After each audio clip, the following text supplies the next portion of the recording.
When we talk about clubs that absolutely scare people, these fairway woods, these hybrids, these are the ones that really get people going when they're trying to get better. These are great weapons. They're not as important, let's say, as maybe a wedge, but if you have a great wedge game, these are great tools to help you set up that wedge game to be able to shoot lower scores. So we're gonna talk about how we can smoke these today.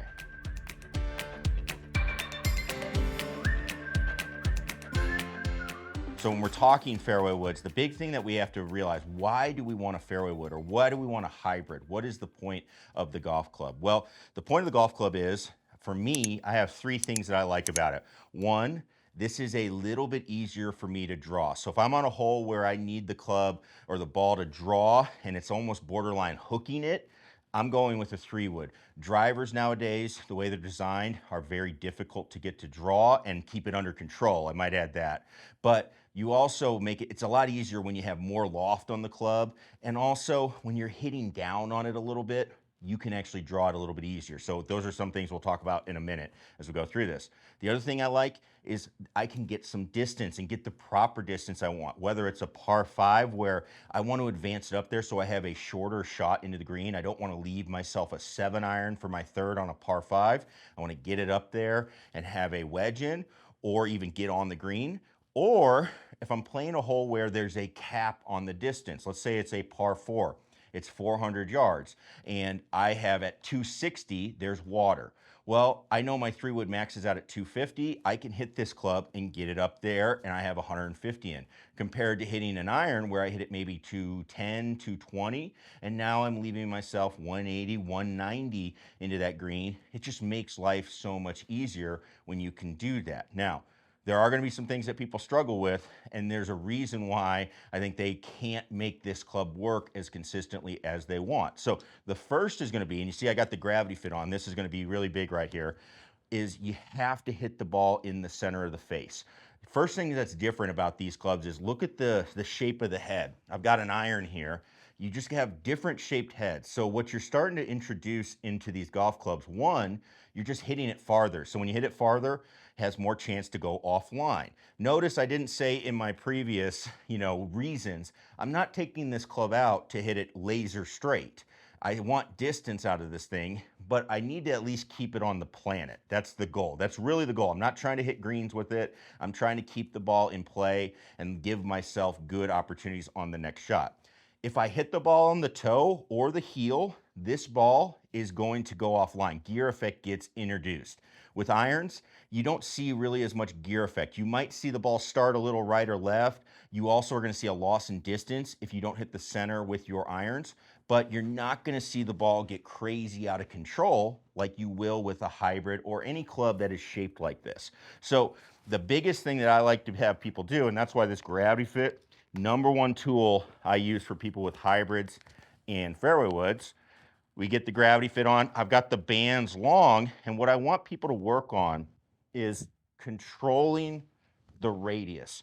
So they just feel like they make these little half swings where they're just brushing the ground, and all we're trying to look at is, can I make the center of the golf club meet the golf ball? Okay, so just a little half swing, keeping the bands long. And you can see, nice center contact on that one, gonna get that ball moving. You can see that ball takes off pretty nice as we go. So that's one of the big things that we're gonna look at as we are starting off. Now with that, one of the big things that people struggle with fairway woods is they struggle with getting some downward attack angle. I always tell people it's a difference of, is the ball in the air or is it not? So most of the time you're going to be hitting your fairway woods or your hybrids off of the deck, off the ground. So when that's the case, we need to get the center of mass of the golf club. So just basically the middle of the head underneath the center of mass of the golf ball, okay? That has to go down and you need to get below the golf ball. So that means we need to have some downward strike to this ball. Now, with that said, it's not going to be much. And in fact, it is possible. We see this with LPGA players. They actually can have a positive angle of attack on these fairway woods and hybrids because they're so precise with it that they can actually see that ball still get up in the air. So you have a tiny, tiny bit of room for air, but it's not much. So we don't want to be helping this golf ball in the air. If you have a positive attack angle, it's just going to be kind of the way it is. We don't try to do that. We try to feel like we're going to hit down on these clubs a little bit more. And that's a little bit tough for people because they look at their fairway wood and there's just no loft. That you have to trust that this ball is going to go in the air as you hit it. So what I try to get people to do is, again, we'll throw the bands back on for this one. I'll put a golf ball out here in front, and what we'll do, we'll take the grip, we're gonna go back nice and long, we're gonna go back, and then we have to shift forward as we go through. Back, shift forward, and I like to see people try and brush that ground as they do this, keeping that radius consistent, working our way through. And if we do that, big focus on controlling our shift, we get ourselves set up. You might even fall forward a little bit. I'm going to get a downward strike to that golf ball. That one was only negative 0.2 though, okay? Down 0.2, that's it. You have not a lot of room to hit down on this club. That's why these clubs can be a little tricky, and if you ever see a pro hit a bad shot where they top it, it's always with a fairway wood, because you're just kind of in this area where there's just not a lot of margin for error. You can hit slightly up, you can hit slightly down, but I can't do any of those things by a lot. So again, you really have to have control of that radius and understand how to get down into that golf ball so you can make the ball elevate. One thing I wanted to point out with that too, I talked about it's easier to draw your fairway wood. Notice I hit more down on that golf ball, hitting down on it. If you saw our driver video series about how to draw the driver, you will understand this concept of attack angle versus your horizontal swing plane or your swing direction. If you didn't check that video out, or if that's confusing why it's easier to draw something that you're hitting down on, I'm going to link that video up here. Go check that out because that's really, really important to understand in the game of golf. Now, the last thing that we need with a fairway wood is we need speed. We need to swing at this thing to be able to control it. Because if you try and guide the fairway wood, if you try to just bunt it, you're just going to be trying to control the club too much, and you're not going to make very good contact. It's just too hard. If you start over controlling things, it's really hard to guide that club back. We need to make this club swing as much as we possibly can. We got to get the club swinging. We don't want to guide it. So we take our idea of controlling our radius, shifting a little bit so we can control our low point. And what I want to do is add some swing to it. So I took the gravity fit off, but we'll do that with this. What I like to see people do is try to work on extending the backswing without losing control of that radius. So what that means is I'm going to have to turn more. So for a lot of people, this feels like a really short swing. That is okay. If you can turn a lot, you can have a long backswing.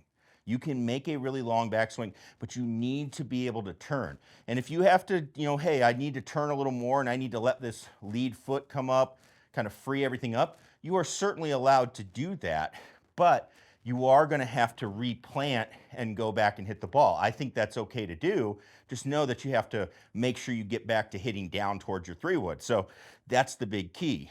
But I want to see people make swings where they feel like they're not trying to bring the club back by just bending their arms, losing all of those aspects that we go through to hit the good shot and make good contact and make sure we're delivering the club the way we want to. So it might feel a touch shorter for some people. If you have some flexibility, it might not.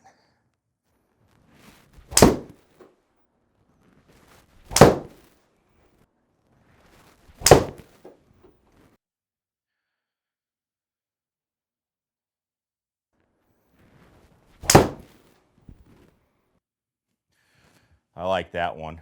That's kind of my go-to one right there.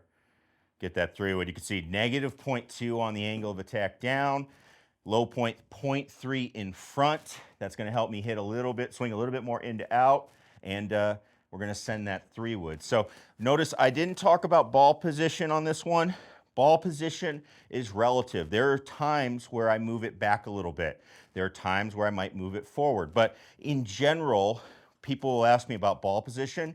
I kind of take the Jack Nicklaus approach to it. I play the ball essentially in the same spot all the time, about even with my left ear, somewhere in that area.